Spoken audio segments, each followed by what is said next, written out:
para poder introducir a esta desconocida de hoy, un poco histórica. Bien. Que tiene que ver con los orígenes del feminismo histórico, desde 1789 a 1870. En el antiguo régimen, la desigualdad jurídica de los miembros de la sociedad era la norma. Nobles y clérigos gozaban de privilegios, exención fiscal, monopolio de los altos cargos públicos, leyes y tribunales especiales, vedados a la gran mayoría de la población, el tercer estado o estado llano. La ausencia de derechos políticos, voto y libertades, expresión, reunión, religión, era otra característica clave del antiguo régimen. En el caso de las mujeres, la mitad de la población, a todo lo anterior se le debía unir su función social circunscrita a lo doméstico, a las labores de la casa, de la procreación y del cuidado de los hijos, y su subordinación legal al hombre, padre o esposo. La Revolución Francesa, 1789, y las demás revoluciones liberales burguesas plantearon como objetivo central la consecución de la igualdad jurídica y de las libertades y derechos políticos. Pronto surgió la gran contradicción que marcó la lucha del primer feminismo. Las libertades, los derechos y la igualdad jurídica, que habían sido las grandes conquistas de las revoluciones liberales, de las cuales no fueron beneficiarias las mujeres. Los derechos del hombre y del ciudadano que proclamaba la Revolución Francesa se referían en exclusiva al hombre, no al conjunto de los seres humanos. A partir de aquel momento, en Europa Occidental y Norteamérica, se inició un movimiento, el feminismo, que luchó por la igualdad de la mujer y su liberación. Durante ese periodo, el principal objetivo del movimiento de las mujeres fue la consecución del derecho a voto. Así nacía el movimiento sufragista.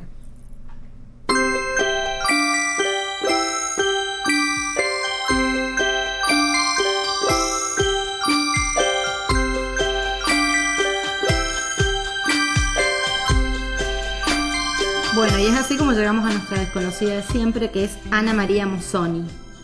¿La conoce usted? No fui contemporáneo de ella, no, pero sé de quién se trata, sí. Bueno, Ana María Mozzoni es italiana, una mujer italiana, y fue quien inicia, digamos, el movimiento de mujeres en Italia. Y comienza por su lucha, pasó fundamentalmente no solo para que las mujeres consigan todo tipo de derechos, sino empezó con el sufragio de las mujeres en Italia, y también su lucha pasaba por que las mujeres accedan a la educación. Y como te decía, fue quien inició el movimiento feminista en Italia, y fue una líder importantísima para el movimiento italiano feminista y para el movimiento europeo. ¿De qué época estamos hablando? Ana María Mozzoni nació en 1837 en Milán. Fue, como te decía, una de las líderes de la lucha de la emancipación femenina en Italia, tras la unificación de este país, de Italia. Luchó y trabajó toda su vida principalmente por el derecho al voto de las mujeres y, como te decía, promover que las mujeres pudieran acceder a la educación. Viene de una familia de origen aristocrático. Su padre, Giuseppe, era un hombre de mucho dinero. Y después del nacimiento de su hija tiene algunas dificultades económicas, por lo que la educación de Ana va a quedar rezagada, porque van a priorizar que se eduquen sus hijos varones. Claro. De todas maneras, la mandan a Ana a un internado que era para las niñas pobres y nobles. Ajá, como pobres y nobles. O sea, nobles empobrecidas. Exactamente. Pero Ana se va a mantener ahí algunos años nada más. Ya de muy chiquita, rebelde ella, porque rechazaba la educación que impartían, era un internado de monjas. Rechazaba la educación católica y cerrada que había, entonces prefiere volver a su casa, no quiere quedarse más en el internado, y comienza su educación de una forma autodidacta, porque como su padre tenía mucho dinero, tenía una biblioteca, cuentan que tenía una gran biblioteca, y entonces ella comienza ahí a leer, lee de todo, pero una de las cuestiones que va a leer, digamos, y que la van a ir forjando en su lucha por la emancipación, digamos, de la humanidad, porque las feministas luchamos por la emancipación de las mujeres, pero también las feministas, pero también de la humanidad, es el pensamiento de los socialistas utópicos franceses. va a acceder a esas lecturas y bueno, ahí va a comenzar su militancia. Desde sus primeros escritos, La mujer y sus relaciones sociales, que publica en 1864, el centro de su reflexión, muy joven, 32 1837, sí. El centro de su reflexión es la queja de la explotación en la que las mujeres trabajadoras de Italia vivían. Y bueno, después como te decía, va a escribir mucho y la mayoría de sus artículos van a estar en relación al tema del sufragio, que es como comienza de alguna manera, como les decía al principio, a vislumbrarse de lo que hoy conocemos como el movimiento feminista, que tiene muchísimas otras reivindicaciones. Claro. En 1864 escribe La mujer y sus relaciones sociales con motivo de la revisión del Código Civil italiano, donde critica el derecho de la familia, critica en realidad la familia italiana. O sea, Italia es un país... Sí, la familia convencional. La familia convencional. Machista y conservador. Uh-huh. La mujer tiene un rol, cumple un rol, es la matrona, pero su rol está totalmente circunscrito al hogar, uh-huh, y al cuidado de los hijos, uh-huh, y a la procreación. Y a la procreación, es la que imparte la educación a los hijos. Uh-huh. Entonces ella va a criticar profundamente esa familia italiana. En 1866 se casa con el conde Malatesta Laersimoni. Malatesta. Sí, un hombre de mucho dinero. Claro. Pero el matrimonio va a durar muy poco, apenas 7 años. Se separan y aparentemente hubo problemas fuertes legales. Desde los años 70, gracias al encuentro con el pensamiento de John Stuart Mill, a partir de ahí ya ella va a traducir del inglés al italiano La sujeción de las mujeres, uh-huh, de John Stuart Mill, y ya ahí va a abocarse definitivamente a la lucha por el derecho al voto de la mujer. En 1877 presenta ante el Parlamento italiano una petición por el sufragio femenino. Por supuesto, fracasó con todo éxito. En 1878 va a representar Italia en el Congreso Internacional sobre los Derechos de las Mujeres en París, uno de los primeros congresos internacionales en los cuales se empiezan a reunir las feministas de Europa. Entre los años 70 y 80 va a trabajar en el periódico The Woman, La Mujer, donde va a publicar numerosos artículos en relación a los problemas de la emancipación de la mujer. En 1881 funda la Sociedad para la Promoción de los Intereses de las Mujeres. En italiano es Lega Promotrice degli Interessi Femminili. No sé si lo pronuncio bien, no. Como la mona. Como la mona. Sí, no, por más que tengo ascedencia italiana, no puedo. Llamo el italiano. No por el lado de los Fernández. No por el lado de los Fernández, no. Es por el lado de los Salvi. Que eso es lo que no te permite pronunciar el italiano. Exactamente. Lo español no me deja ahí que entre lo italiano. Bueno, en Milán, para promover una variedad de causas de interés para las mujeres y principalmente, como te decía, el derecho al voto. Para Ana, el nivel de democracia y liberalismo en Italia debía medirse en función de la capacidad del nuevo Estado para integrar a la mujer como ciudadana y como participante en el desarrollo moral y material del país. Es por eso que, en 1892 va a integrar el Partido de los Trabajadores Italianos, que va a dar lugar después al Partido Socialista, del cual ella va a ser una de las fundadoras. ¿Se llama Partido de los Trabajadores primero? Partido de los Trabajadores Italianos. Hoy diríamos Partido de los Trabajadores y las Trabajadoras. Exactamente. Igual hoy el Partido de los Trabajadores, sigue siendo Partido de los Trabajadores en la Argentina, el PTS. Sí. Bueno, que va a dar lugar a lo que va a ser después el Partido Socialista. Ella es una de las fundadoras del Partido Socialista en Italia, por eso también ha sido muy reconocida por la historia. Pero más tarde, sin dejar de tener una buena relación con muchos de los dirigentes socialistas, denuncia la falta de atención que el partido daba a la cuestión femenina, entre comillas. Uh-huh. O sea, que no trataban o no le daban demasiada importancia a la lucha de la mujer, por lo cual se va a distanciar del partido, sin dejar de tratar de que las mujeres que integraban el partido tomen conciencia de que era importante que dentro de todas las causas por las cuales luchaba el partido también estuviera el tema de género. y bueno, va a escribir folletos a las chicas donde les va a explicar y les va a decir que tienen que, digamos, luchar por la emancipación de la mujer.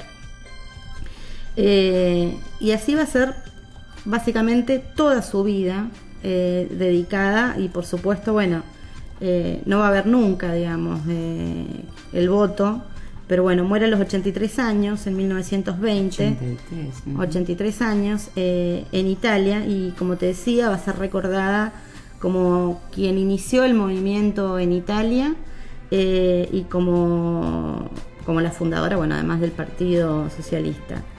Y con esto termino diciendo que el feminismo ha sido y es un movimiento social, una de las manifestaciones históricas más significativas de la lucha emprendida por las mujeres para conseguir sus derechos. Aunque en sus inicios fue a favor del voto, el sufragismo haya sido uno de sus ejes más importantes, no puede equipararse el sufragismo y feminismo.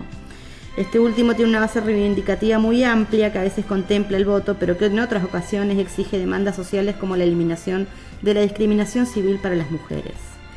El feminismo, como dice Loana Berkins, es una herramienta. Acaba de ser premiada Loana Berkins. Que acaba de ser, y la escuché hace poco que lo dijo y siempre lo dice.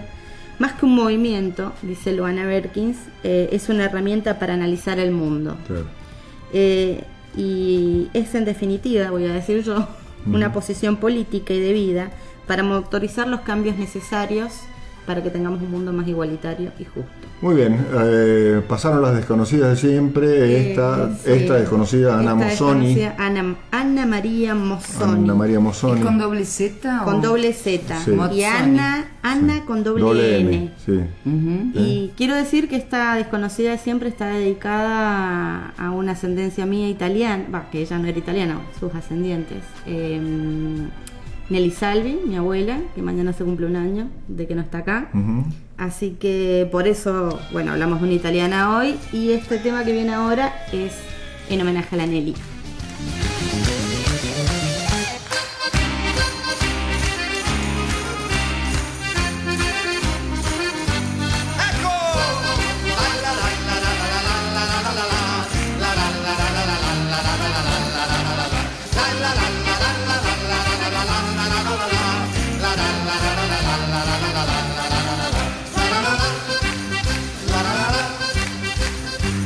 Canta solo per amore, la pioggia cade, il guado, il fiore muore, è bello il fiume quando l'acqua è pura, ma questo l'uomo non lo pensa mai, mai, sapete perché il mondo va, perché intorno al mondo gira l'amore, allora com'è?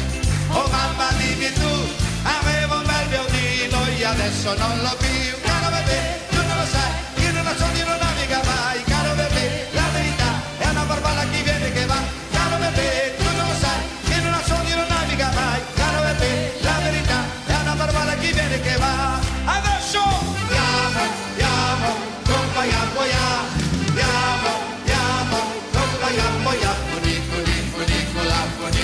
funicola, compagniamo, funicola, andiamo, compagniamo,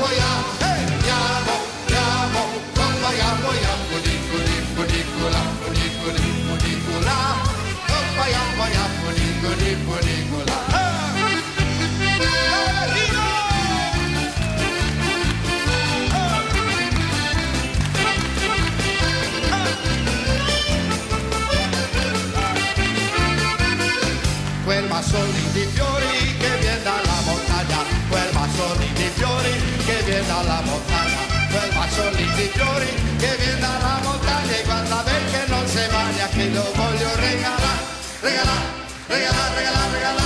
quel massone di fiori che viene dalla montagna, quel massone di fiori che viene dalla montagna, quel massone di fiori che viene dalla montagna, e guarda perché non si magna, che lo voglio regalare. Regalare. Andiamo via tutti insieme, maestro! Allegria!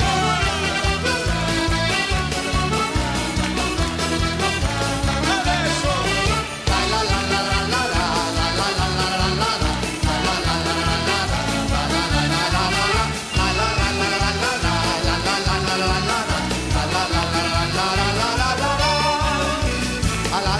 spunta il sole, la nera brucio tutto Dio, le prosperose campagnole, dicendo non li vali i fiori. Oh campagnola bella, sei la reginella, con gli occhi tuoi c'è il sole, c'è il colore delle viole, delle valli tutti i fiori. Si canti la tua voce, armonia di pace, che se diffonde, dice se vuoi vivere felice, devi vivere qua su. La la la la la la la la la la la la la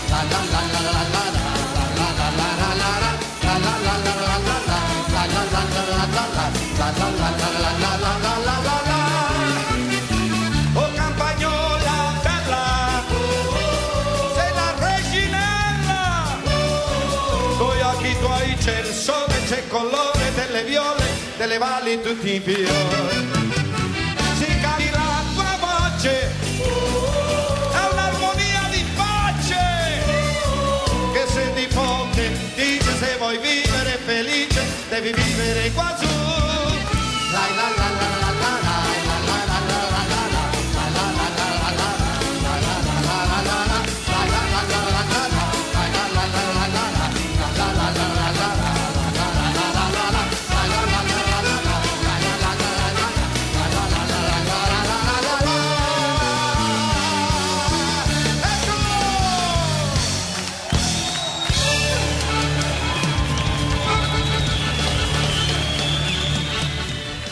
Abbiamo un popurrí di tarantela per la nonna Nelly. Per la nonna Nelly. Bien,